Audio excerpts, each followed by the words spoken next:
Hello everyone, welcome back to my another mini blog. তো আজকে চলে যাচ্ছি আবার একটা শ্যুটে। আজকের শ্যুটটার কথা হঠাৎ করে সকালবেলা জানতে পারি। জাস্ট 2 থেকে 2.5 ঘন্টা আগে আমি জানতে পারলাম যে আজকে আমার শ্যুটে যেতে হবে। তো সকাল 11:30টায় আমার কল টাইম ছিল। এদিকে আজকে হচ্ছে শ্রাবণ মাসের সোমবার, যার জন্য আমার তো আজকে উপোস ছিল। তো ওইভাবে নির্জলা উপোস করেই আমি চলে গেলাম শ্যুটে।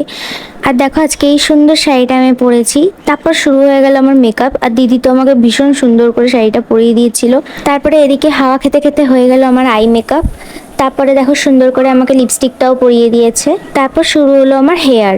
আর আজকের লুকটা হচ্ছিল আমার এত বছরের ড্রিম লুক, মানে যেই লুকটার জন্য আমি সব থেকে বেশি ওয়েট করেছিলাম, আজকে সেই লুকটাই হচ্ছে। তারপরে হেয়ার হয়ে যাওয়ার পর একে একে দিদি আমাকে জুয়েলারিগুলো পরিয়ে দিল। আর এই হচ্ছে আমার ফাইনাল লুক। আমাকে কেমন লাগছে অবশ্যই জানিও।